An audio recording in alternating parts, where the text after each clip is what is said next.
Like करिए, subscribe करिए, bell icon दबाना बिल्कुल मत भूलिए। अच्छा मेरे साहब, मैं नोट डाउन कर रहा था। देखिए, आपने बिल्कुल सही कहा, the Pakistan US relations has been transactional. मैं आई जस्ट बाय दिस, आपका ये जो पर्सपेक्टिव, और ये हम शुरू से कह रहे हैं। ये जो आपने अफगानिस्तान के मर्सनरीज की बात या मुशर्रफ की बात की, तो वो तो हम अमेरिका के साथ मिलके करते रहे ना। मतलब वो तो है ही है, वो तो अमेरिकन मानते हैं उसको। और बल्कि आपको याद होगा, हिलरी क्लिंटन ने कहा था कि वो imported a Wahhabi brand of Islam from Saudi Arabia. हमने वो पाकिस्तान में ला दिया। और फिर हम बाद में इन सबको छोड़ छाड़ के यहाँ से चले गए और कहा भाई हम चाह रहे हैं तुम लोग आपस में इन बॉम्ब्स के साथ, मुजाहिदीन के साथ डील करो। दी अमेरिकन इस हद तक एक इस जिम्मेदारी को, वो अपनी गलती को समझते भी हैं। लेकिन वो मुद्दा हम पे पड़ गया, क्योंकि माड़े से पंजाबी में कहते हैं ना, कमजोर थे, तो वो सारा कुछ हम पे। सऊदीज ने अपने मुजाहिदीन हमारे पास भेजे। अमेरिकन ने अपनी सारी एजुकेशन यूनिवर्सिटी ऑफ नेब्रास्का में, सारा जहाज का करिकुलम तैयार होता था मेजर साहब, यूनिवर्सिटी ऑफ नेब्रास्का में। सो वो तो वो मानते हैं, लेकिन आई एग्री विद यू कि उस वक्त का वो जो रिलेशनशिप था, वो अमेरिकन समझते हैं कि ये हमने किया था। लेकिन हमारी गलती थी कि हम उसको समझ ना पाए, हमें उसको अंडू करना चाहिए था। तो this is what I believe. आप कुछ कहना चाह रहे थे मेरे से? जी, मैं ये कह रहा था कि ना, देखिए बात ये है कि अमेरिका भी इसको ट्रांजैक्शनल देखता है। पाकिस्तान को ऐसा ज़रूर लगा कि यार आप छोड़ के हमें चले गए। अमेरिका तो 8-10 हज़ार किलोमीटर दूर रहता है, उसको तो जाना ही था सिर्फ। उसने कौन-सा प्लॉट लेके वहाँ पे रावलपिंडी में रहना था अमेरिका ने। अमेरिका को तो एक ना एक दिन वापस जाना ही था चीमा साहब। इट्स ट्रू, है ना? यस। चाहे अमेरिका दोबारा अफ़गानिस्तान में, जी, उनका घर अलग है। अब जॉन है या क्रिस्टोफर है, उसने तो वॉशिंगटन या न्यूयॉर्क जाना है, जॉन क्रिस्टोफर ने। उसने कौन सा रहना है वहाँ पे काबुल में। तो या एक ना एक दिन, और कोई भी ऑपरेशन अनलिमिटेड नहीं होता, कोई भी ऑपरेशन विदाउट एंड डेट नहीं होता, वो कभी भी आ सकती है। तो आ गई, वो चले गए। तो मुझे ऐसा लगता है कि जिस तरीके से, और ये जिस तरीके से जो जिहाद, ये वहाबी इस्लाम आया और जिहाद करा, तो इसीलिए क्या होता है कि इंडिया में, मैं इंडिया की बात कर रहा हूँ, जो हमारे थिंक टैंक्स हैं, जब पाकिस्तान कहता है ना कि we have been victims of terrorism, जब पाकिस्तान कहता है, तो इंडियन थिंक टैंक्स पे फिर ये बात होती है कि पर आपने खुली आंखों से, एक हमारे यहाँ कहावत है, हिंदी में कहते हैं कि खुली आंखों से मक्खी नहीं निगली जाती। अगर आपको पता है कि आपकी चाय में मक्खी है और आपको दिख रही है, तो आप चाय फेंक देंगे या मक्खी निकालेंगे, आप चाय पिएंगे नहीं। पाकिस्तान ने खुली आंखों से मक्खी निकली, क्योंकि जो पाकिस्तान के उस समय जो स्ट्रेटेजिक आपके जो लोग थे, जो पॉलिसी आपकी फ्रेम कर रहे थे स्ट्रेटेजिक, क्या उनको रियलाइज नहीं हुआ था कि एक दिन अमेरिका चला जाएगा और ये जो जिहादी पालेंगे, ये अमेरिका अपने साथ थोड़ा ना लेकर जाएगा। सही कह रहे हैं। जब हम चाट चाट खाते हैं ना चीमा साहब, जो चाट चाट जब पाकिस्तान में भी खाते हैं, रिवाज होगा चाट खाने का। तो दोना होता है ना, जो पत्ता होता है उसका, जिस पत्ते में चाट मिलती है, उसको घर पे लेके थोड़ा ना आते हैं। वो दोना तो वहीं पे बिल्कुल, फेंक के जाते हैं। बिल्कुल वो सही। कर दिया अमेरिकन, निकल लिया वो लोग। जी। बिल्कुल सही कहा। और मैं आई बाय दिस थ्योरी कि भाई अगर वो चले गए थे तो हमें इस सारे प्रोजेक्ट को अंडू करना चाहिए था। लेकिन फिर हमारे अपने मसाइल थे, डेमोक्रेसी नहीं थी, डिक्टेटरशिप थी। फिर एक वो मजहब का सहारा लेते हैं अपने आप को सियासी जिंदा रखने के लिए, वो एक कहानी है। लेकिन मैं सब एक बात मैं आपसे करना चाहता हूँ। इससे पहले डॉक्टर जयशंकर ने एक और जगह बात की थी। उन्होंने कहा था कि ये जो पाकिस्तान को मिलिट्री हार्डवेयर अमेरिका ने दिया है, this has been a problem for us. पिछले 75 साल में देखें, पाकिस्तान भी आज़ाद हुआ, इंडिया भी आज़ाद हुआ। लेकिन पिछले 75 साल में either during the cold war, ठीक है, अमेरिकन ने हमें मिलिट्री हार्डवेयर दिया, आप न्यूट्रल थे।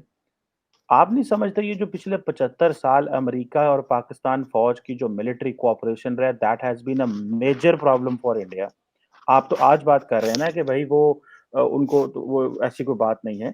लेकिन 75 साल में अगर पाकिस्तान को मिलिट्री हार्डवेयर कहाँ से मिला? मिलिट्री असिस्टेंस कहाँ से मिली है? अब सबसे बड़ा जो प्रॉब्लम रहा है, कश्मीर इशू कैसे जिंदा रहा है? एंड देन अबव ऑल, जब कोल्ड वॉर थी, तो पाकिस्तान न्यूक्लियर प्रोग्राम पे काम कर रहा था। तो अमेरिकन खामोश रहे कि उनको पता था यार हमें सोवियत यूनियन को गिराना है, तो इनको उनको पता पहले चल गया था हमारा न्यूक्लियर प्रोग्राम चल रहा है। तो वो जो जियाउल हक कहा जाता था पैट्रियाटिक लॉयर, उनको पेट्रियाटिक लायर कहते थे अमेरिकन, बिकॉज वो बोलते थे कि भाई हम बना रहे हैं हमारे पास। तो जब वो चले गए, सैंक्शंस भी लग गई। तो जो मैं क्वेश्चन करना चाह रहा हूँ मैं जैसा आपसे, वो ये है, आप नहीं समझते कि 75 साल फौज को जो असला मिला, ट्रेनिंग मिली, इतना कुछ आया, वो किसके लिए था? इन अदर वर्ड्स, वो तो चाइना के लिए, वो तो इंडिया के लिए था। तो आप अमेरिका का ये जो पार्ट है, इसको फिर कैसे देखते हैं कि सारा कुछ पाकिस्तान का जो बनाया वो तो अमेरिकन ने बनाया, एंड दे न्यू कि ये सब कुछ एंटी इंडिया है और वो खामोश है? उस समय सर ये इंडो पैसिफिक का गेम नहीं चला था। उस समय ये सब गेम नहीं चला था कि चाइना जो अमेरिका के लिए थ्रेट आया 10-15 साल से मामला बिगड़ा है सर। ये पहले नहीं था। Now then Americans have suddenly realised कि दे कांट यूज और they can't expect Pakistan to fight against China, को पाकिस्तान चाइना की दोस्ती है। लड़ाई किसकी है? लड़ाई तो इंडिया की है सर। और इंडिया जब अमेरिका नहीं, और जब लड़ाई नहीं भी, जब हम पाकिस्तान और जब हमारी और अमेरिका की दोस्ती नहीं भी थी, हमारे इख्तलाफात थे, जब हमारे ऊपर भी सैंक्शंस थे न्यूक्लियर टेस्ट के बाद, तभी हमारी चाइना से लड़ाई थी। तो मतलब ये तो रहा है, तो इट्स नॉर्मल। अब इंडिया क्या कर रहा है कि India is leveraging it's relationship with the United states, कि देखो यार, आपको अगर मुझसे काम करवाना है या मेरे साथ काम करना है या हमारी पार्टनरशिप होनी है या आपको इंडिया से फायदा लेना है, ठीक है, तो हमारी कुछ कंडीशंस हैं। अब वो देखिए, मैं आपको एक छोटी सी बात बताता हूँ चीमा साहब, आपको शायद थोड़ी सी अजीब सी लगे।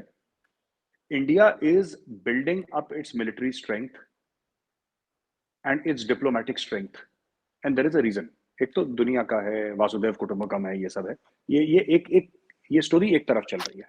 दूसरी तरफ ये भी है कि इंडिया कहीं ना कहीं, India will take this decision कि मिलिटरीली और डिप्लोमेटिकली एंड इकोनॉमिकली कितना फीजिबल है कि लिमिटेड एक्शन अगेंस्ट पाकिस्तान हो। ये जिसको कहते हैं ना कि बैलेंसिंग आउट, ठीक है, आपकी जो things must fall in place ना, all the ducks must be in one line for the shooting to begin. So अब मेरा एक, आप समझ रहे हैं मैं क्या कह रहा हूं सर? अगर इंडिया को कोई एक्शन लेना है पाकिस्तान के खिलाफ, तो इंडिया ये देखेगा कि इसका डिप्लोमेटिक फॉलोआउट क्या है, इसका इकोनॉमिक फॉलोआउट क्या है, इसका मिलिट्री फॉलोआउट क्या है। और जिस दिन उसको ये लग गया, मैं आपको बताता हूं जो इंडिया में मूड है, जिस दिन लग गया और जिस दिन कोई बड़ा अटैक हुआ इंडिया में, terror attack, India will do it, India कर देगा। इसके वो हिंदी में कहते हैं ना, गोटियां फिट नहीं हो रही, आप पता नहीं आप समझ पा रहे हैं कि नहीं, वो गोटियां फिट नहीं हो रही है ना, जिस दिन गोटियां फिट हो गई, इंडिया कर देगा।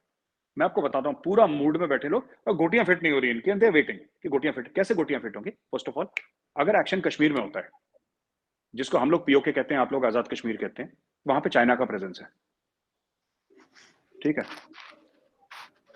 जिस दिन चाइना वीकन हुआ, जो कि चाइना हो रहा है, जो कि हो रहा है because of its various things, China की जो ग्रोथ ट्रेजेक्टरी है वो अब ऐसे हो गई है, एक जमाने में ऐसे हुआ करती थी sir.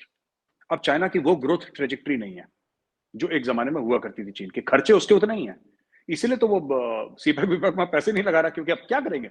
Belt and road initiative sir तब था जब 8-9% की ग्रोथ थी चाइना की, और चाइना की बल्ले बल्ले चल रही थी।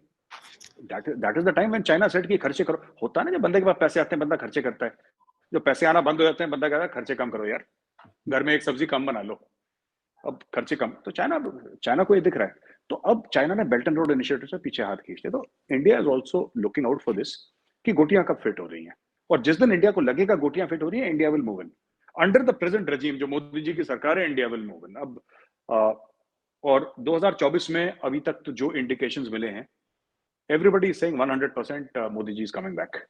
Thank you for watching. Please don't forget to like, share and subscribe.